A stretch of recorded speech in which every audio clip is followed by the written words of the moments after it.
Do you like the boulevard?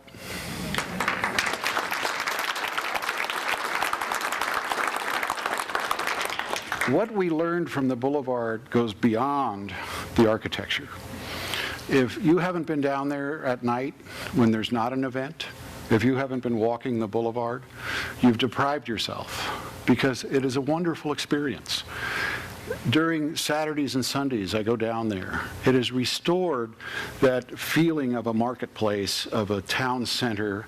You know, think about how we developed. Think about it. You know, when Jesus walked, there may have been 100 people in a village, and you saw them downtown. There was always that market downtown outside. That, I think, is what we were meant to experience with each other. Because when that happened, things changed. Everything changed.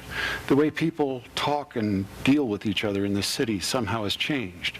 We're making it a smile zone, meaning you're going to be expected to smile when you're down there. We ought to be expected to smile at each other now. The difference between what we can be and what bad cities are, it really comes down to that, doesn't it? We can be as mad at each other as we want about an issue, but we owe it to each other to greet each other and say good morning and smile at each other, don't we? Because we do have disagreements, don't we? But we talk about them because of that smile, I think. A little thing. We have to start paying attention to how we treat each other. You know, my wife tells me that people will treat people as badly as they let them. She's very careful how I treat her. But I think that's true. I also think it's true that we owe each other the respect of just that much. We're in this together.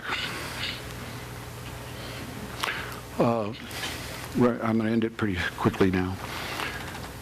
That anti-bullying program that they put together at Westside is remarkable in many respects, because their grade points have gone up, you know, at Del Sur.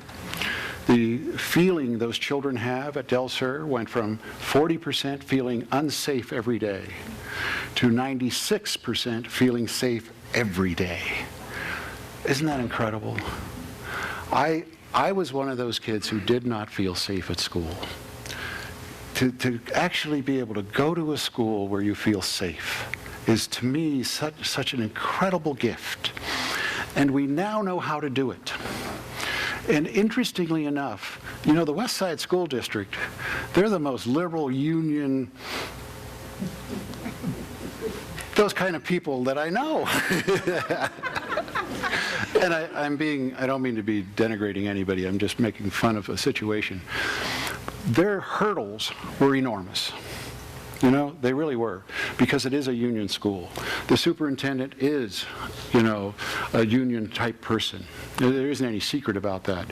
But what the teachers found out was that if they were given the opportunity to be magnificent teachers, it was worth whatever the cost. And you first had to have a safe place for the kids to do that. I went to that school, and I've been talking about it ever since. I saw some teachers that were incredible, absolutely incredible. And there's a really strong union. The point is, I think most of this stuff is an excuse not to be great. Let's just decide to be great and push anything that gets in the way out of the way.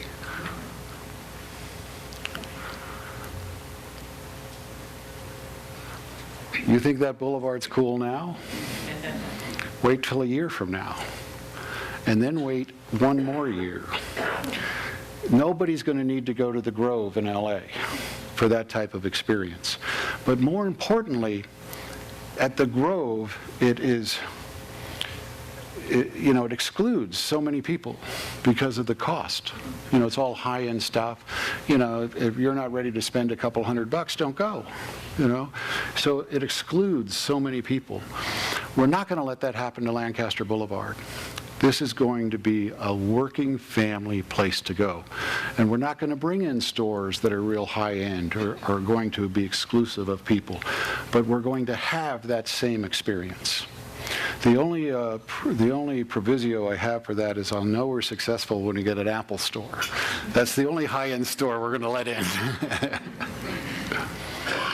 You know, one day we were talking about, wouldn't it be cool to have one of those movie theaters, you know, where they play different types of movies, not just your regular Cinemark, the smaller theaters, you know, the one where they actually serve you the Cokes and whatnot at your seat.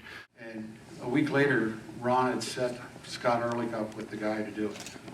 A week later, not a month later, not 6 months later, 1 week later, that movie theater that's going to open, when's it going to open? End of March, had a 1 week gestation period. That's how fast things are moving in this city, when you have people excited about it. The solar field guy was telling me that every step of the way, the city was waiting for him to do something. He never had to wait for the city. The builder for it was telling me that he's building a project just a couple miles away, and it's been 2 years and hasn't been able to get a permit yet. That's the difference. Just like a customer, the citizens are customers that we have to cater to. And finally, there's a reason she's up there.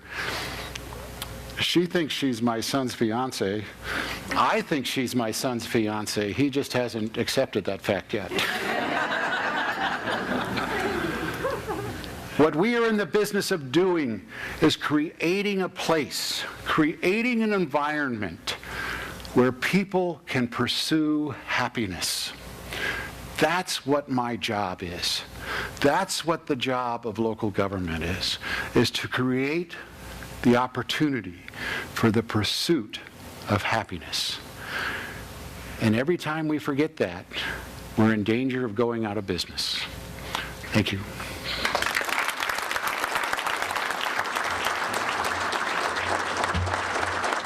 Thank you so much, Mayor Parris.